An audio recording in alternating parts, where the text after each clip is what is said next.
They want to be able to dictate the public narrative, and when there's threats out there that are drawing all of the eyeballs away from them, they get scared, and because they're weak and pathetic, they go straight for censorship. Let's carry on. We do have a lot to talk about with the great honking, what's going to be happening in the U.S. But let's carry this conversation forward, talking about what's going on with Joe Rogan. We have this story from Timcast.com. Rumble publicly offers Joe Rogan $100 million for a 4-year censorship-free contract. Rumble posted, "Hey, Joe Rogan, we are ready to fight alongside you," saying, "How about you bring all of your shows to Rumble, both old and new, with no censorship for $100 million over 4 years. This is our chance to save the world, and yes, this is totally legit." Based on the reporting about Rumble's special purpose acquisition company, $2.1 billion valuation and potentially $400 million in liquid cash to spend, I think they could do this, but I don't see why Joe Rogan would do this, because it would be basically him saying that he wants to say the N-word. That's the issue right now. So it's like not a good time to offer Joe Rogan $100 million for a censorship-free contract, because the issue at hand is that Joe himself, according to the Spotify CEO, is the one who took down all of the episodes last Friday. But that apology video, man, that Joe put out was a mistake. It's making everything worse. And perhaps the issue is when people say Joe has FU money, maybe it means FU to everybody. And a lot of people who are libertarian, freedom-loving, who want honesty, integrity, assume Joe is on their side, when in reality, Joe is just Joe and just is an honest guy. You know what I mean? Yeah, he's doing his own thing and doesn't necessarily have a particular ideology, sort of what you're saying. He's obviously, I am offended by the lies of the mainstream press, and I'll call them out, and I stand for that. Joe is offended they lied about him and lie often, but isn't interested in getting involved in a fight to change the future of media. You know what I mean? Yeah, I'm not saying it's true. Yeah. He's not a hero. Like, don't put this guy on a pedestal. He's just a dude doing his life, man. Which also goes to show like how just ridiculous the attacks against him are, because what is his show? They're unfiltered conversations for about 3 hours at a time with people of all different opinions, political persuasions. It's not even all political. And so the fact that, big institutional powers find this guy a threat who just has unfiltered conversations with people. Yeah. Well, one thing lefties do, and I'm not exactly sure if this has been the case with the Joe Rogan experience, but I would be very surprised if it wasn't, because it's something you've dealt with. It's something that virtually every large political show that I'm aware of or has spoken about this has dealt with. But left-wing people will refuse to do a podcast if it's hosted too many right-wing people. And so then you only have people who are moderate or on the right doing the podcast. No lefties do it, and then lefties go, "Oh my gosh, why aren't we being represented? Why can our views get out there?" You're close. It's not that it's too many right-wing people. It's that the host has an opinion contrary to the establishment. Yes, all right, fair enough. And so they'll go, "I'm not going to go on this podcast." And so I am sure, and again, I can't say for certain, I don't know, I don't speak for Joe Rogan, but I'm sure that there's a lot of left-wing people who absolutely could do the Joe Rogan experience and let the audience know what their opinions are, but they see Joe Rogan as a non-person. He's an evil bigot, so why even engage with him or his audience? Kyle Kalinske said that in his episode, Joe never used a slur, but he was very critical of Saudi Arabia, and Spotify has just opened up their market to Saudi Arabia. Some people said that Joe mentioned a song lyric with a slur in it. I don't know. Kyle Kalinske said there was no slur in it. We also have these tweets from Adam Kokesh where he said Joe basically told him Spotify is not allowing him on the show and that they took down his show because it had too much misinformation in it. That sounds to me like that does not sound true, to be completely honest. Like, I don't see Joe Rogan as the kind of guy to like call somebody up and be like, "Dude, I'm so sorry they took your episode down. It's because it was misinformation." Like, those are words that Joe doesn't or probably won't use. So maybe the real issue is that Joe did talk to Adam Kokesh and said something like, "Look, man, Spotify doesn't want, these kind of shows." And there were issues with like the facts, that the things that were being said, they weren't true. So that, they didn't want it on their platform. And then Adam frames it as such, like misinformation, uses those words, right? Exactly. But as I'll say, if that statement from Adam is true, then this is crazy. This is seriously crazy. Joe outright being like Spotify is pulling the strings. Yeah, I mean, it's a very much he said situation. We don't know. Well, Joe didn't say anything. Yeah, well, exactly. So we have one person leveling an accusation, and we have to assume innocence until there's proof of guilt. We have to remain agnostic on this. But I would also say that, well, yeah, that doesn't sound like something Joe Rogan would do to me. I don't know him as a person, and he's also not the kind of person I would have figured as a public apology kind of guy either. So who knows? I think he views his show as like a little side project, and he wants it in a box, just like wrapped up and not stressing his life out. I saw him on Instagram. He's like, "This is how I'm dealing with all the BS," and it's like they light a piece of gorilla ice cream on fire, and they're like, "And I'm on mushrooms" was part of it. I was like, yeah, dude, he just wants to live, man. If it gets too much of a hassle, then it's too much of a hassle. You move on to something else. So I think what we see from all of this is that people shouldn't assume Joe Rogan is a warrior, like you said, like fighting on your side in the culture war. He's a guy who has conversations. You happen to agree with him on a decent amount of those opinions. That's about it. yeah, he's not going to you save agree you or back you up unless he really believes it. Sorry, Seamus. Yeah, What was it? or Oh, you, well, you he agree did with some of literally- the people he's platformed. He did literally save us with our medical He's issues. so legit. He's just such a kind person. Man, if you watch his Fear Factor stuff in the early days, he's got this innate ability to motivate and give courage. It's just such a kind, like a gentle gorilla. Yeah. Okay. Well, circling back though, I just want to reaffirm that. Yeah, I mean, anything anyone has said that he has said or done behind closed doors, like that, we don't have any confirmation on with respect to that Catch situation. You have to like sort of stay on the side of we don't know and we can't jump to conclusions about it. I want to say, 'cause I want to make sure this is in every time I bring up a video about Joe, that he's helped me out tremendously. Having me on his show helped my career tremendously. Having me on with CEO of Twitter, Jack Dorsey, was just insane for me at the time, because I'm like, dude, I'm just some dude on YouTube with like 100,000 subs. Like, why am I sitting in front of the CEO of this biggest, one of the biggest companies in the world?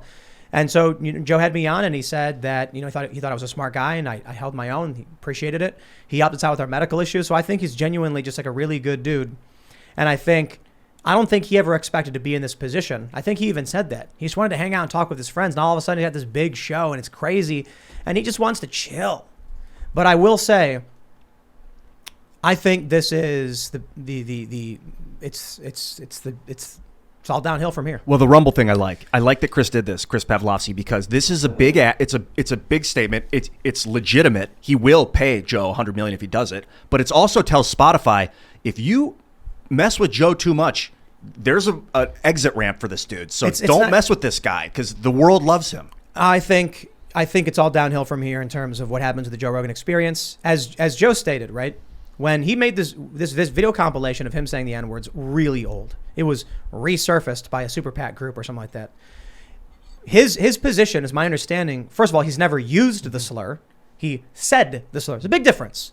Citing the name of certain, comedy specials, referencing the word itself. But he recently came out and said, there are a lot of people that think there's no context in which a white person can say this word, and I agree with that now, and I haven't said it for years. That's the change in Joe, where he's like, okay, I'll take this stuff down. But that is a very, very important change to reference. I think, I'll say it this way. There is no context in which you will not face severe repercussions for saying the word descriptively, the N-word, right?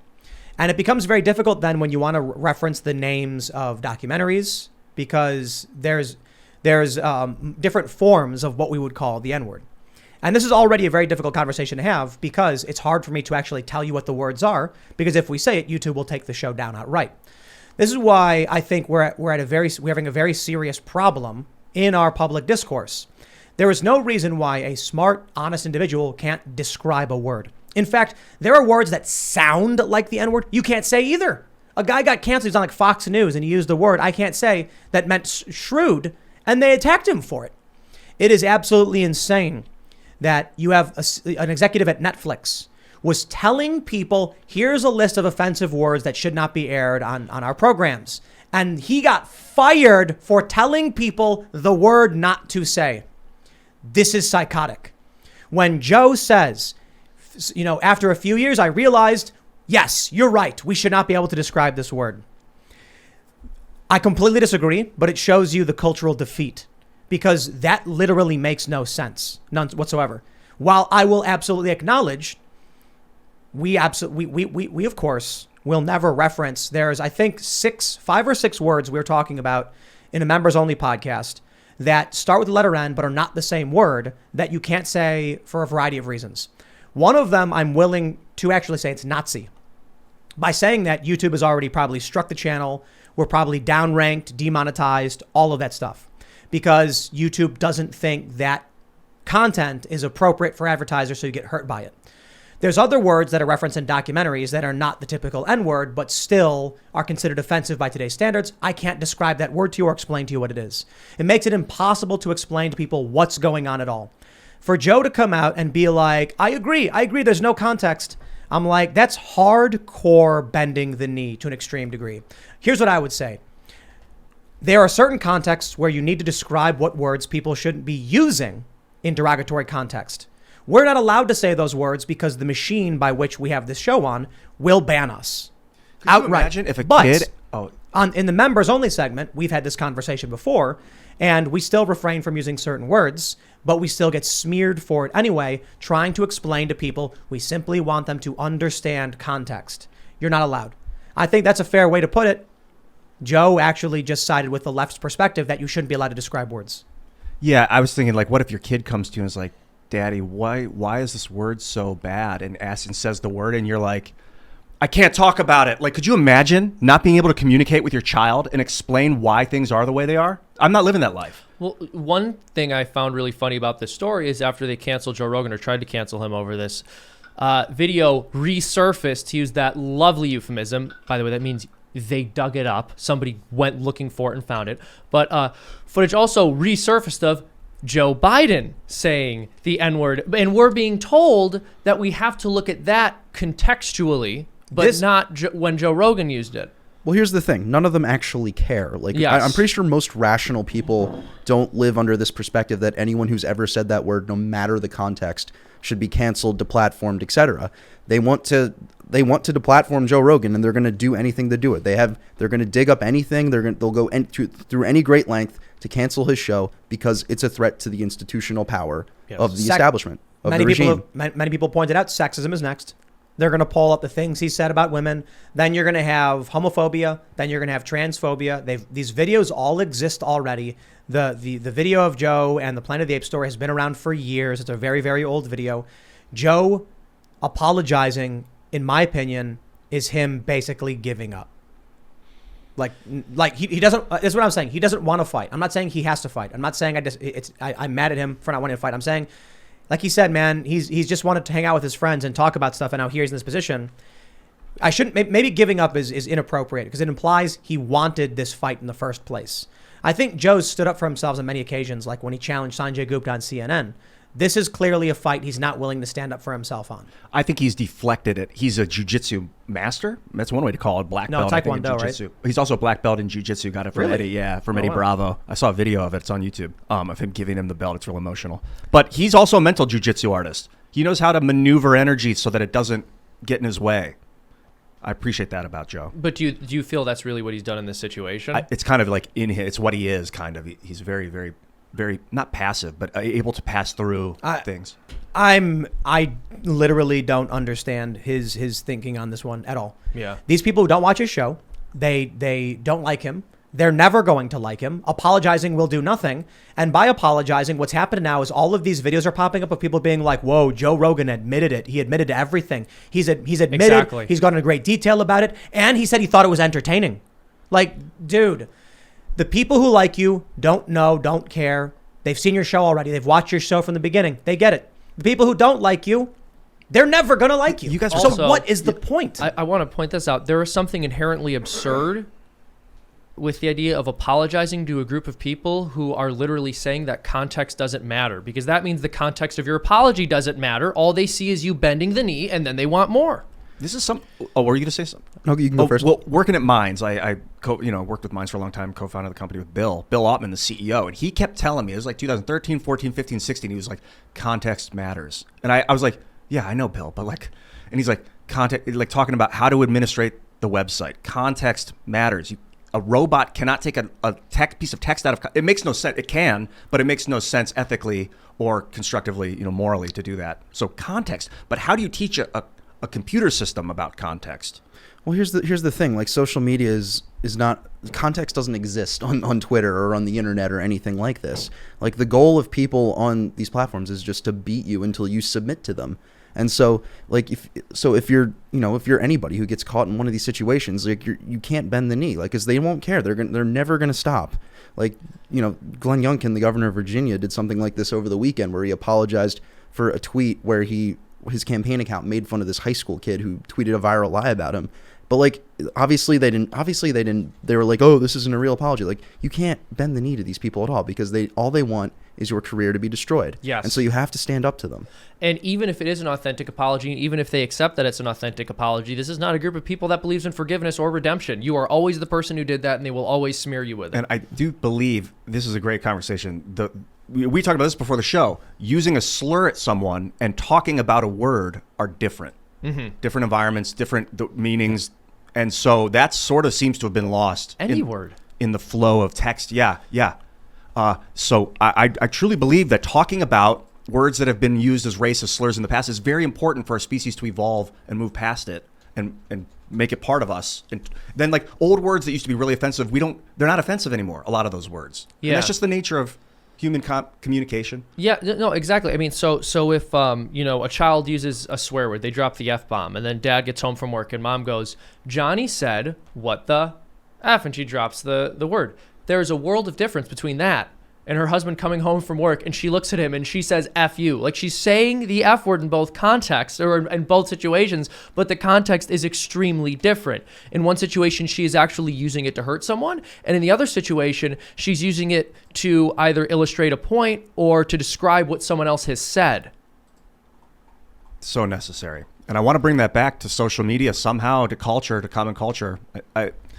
Joe is like the hot tip of the spear here, man. But this is a conversation that's necessary. But like when you're on the internet, though, it's like, oh, you said this word, you shouldn't have a thing anymore. Like these things don't exist on Twitter. It's not a place where nuance is a thing. The news outlets are all saying video of Joe using exactly the N-word. And so even if you want to argue that there's a better euphemism to use for the word when describing it, it's clear that there is a very large difference between using it and referencing it. Yeah, if you had like a bunch of blocks of letters that said the word and then you took a sledgehammer and smashed them, you'd be using the word, but in an alliterative, artistic manner. We know the media falsely frames things. We know that all they do. They'll twist whatever you did in any way possible to push the narrative they want. I'll tell you what I think. I think Joe's deal with Spotify, I see people chatting and they're in the chat saying, he's probably got an NDA. He's probably got morality clauses about what he can and can't do, about controversies. And Spotify probably told him to apologize or whatever, and he can't talk about it. I don't know. I think Joe's probably got equity, and I think he got shares of Spotify. When you think about the biggest podcast in the world, what's the real incentive for going exclusive? There have been many outlets, many tech companies who have asked me, and they're like, how about an equity deal? And I'm just like, not interested. I literally don't care about that. But I understand why someone would say it's a good deal. I mean, think about it. The Wall Street Journal reports that Joe Rogan gets $100 million. They say it's a multi-year contract. Everyone assumes this always means cash. It doesn't. So my contract with Fusion, which was the ABC News Univision joint venture, was valued at like $3 to $5 million, but direct compensation was only like $700. The rest of the stuff was like discretionary budget, staffing, hiring, but it was a big contract. So if you're trying to do a big pitch, you can be like Spotify, or you could be like, Disney nabs up Tim Pool with a $5 million contract or something like that. It sounds like I'm getting all this money I'm not getting.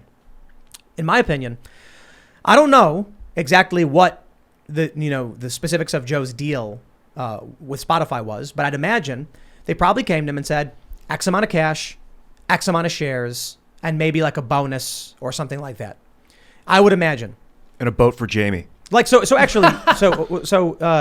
Ian, you're having worked with mines. Yeah. Like, you've worked with a lot of companies. They offer equity as incentives to sign on people and stuff. Yeah, a lot of times what you do is you vest the equity, meaning that you sign a contract saying, I'm going to work here for this amount of time, 5 years, and every year I'll earn a portion of my percentage of equity that I would be earning in total. So for me, it was 1% of the mine stock. Every year I would get like 0.3% or 0.2. And as long as I stayed at the company, I would keep accruing it. And if I left at any time, I'd have what I had. So let's say that $100 million deal for Rogan was outright because, you know, he still has, he sells commercials on his show, right? Yes. On Spotify, he does. Like a VOD. Is that what it's called? He says them directly. Direct ad sales. So I'd imagine Spotify would have nothing to do with that because it's a licensing deal, right?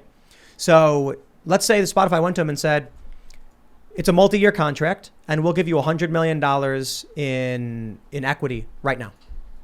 Right now. As soon as he signs that deal, the stock jumped by what, like 20%? Yeah. So win-win. I don't know exactly what the specifics of their deal was, but I would imagine a good reason why Joe probably came out and apologized. He's got equity in the company. Interesting. Yeah, it has nothing to do with cancel culture. It has nothing to do. It's just literally like, how can I, you know, make sure this isn't going bad for everybody who's, you know, investing in this company. I think it's multi-layered, obviously. I think Joe obviously doesn't like the fact that that video exists. I think he's genuine and sincere when he was like, man, I watched that video and I'm like, I cringe watching it. You know, I wish I didn't say these things and some of these things were crude and crass. I think he's genuine. But I think, you know, part of the motivation is, you know, got to protect his business, got to protect his assets. And I think everyone just assumes, I've seen a lot of people on the left pointing this out. People on the right just assume Joe Rogan is on their side in this great culture war battle. And he just happens to agree with him on a lot of things. But Joe Rogan is just a comedian and entertainer who talks about stuff he cares about. Don't expect him to jump in the line of fire for you. But at the same time, like defending free speech, defending, you know, the unfiltered conversations that he has, I think it's important for our discourse. And I think it's even more important is that he gives another side of the story that very, very powerful institutions want to censor. And so the reason, you know, I think the reason like most people admire Joe Rogan and defend Joe Rogan, people on the right, I would say, is for those reasons. Because like, you know, we believe in free speech. We believe that it's important to talk about things and that censorship is for weak people. And so like just thinking in terms of defending this idea of free speech without censorship, I think that's why people on the right defend him in the way that they've been doing. Thanks for checking out this segment from the Timcast IRL podcast. If you want to watch live, you can check out this channel Monday through Friday at 8 p.m. Now, don't forget to smash that like button, subscribe to this channel, and if you want more unfiltered and uncensored content with all of these guests, go to timcast.com and become a member. All of these guests you know and love in exclusive segments on our website where we are unrestricted in what we talk about, so you'll definitely not want to miss it. Thanks for hanging out. We'll see you all next time.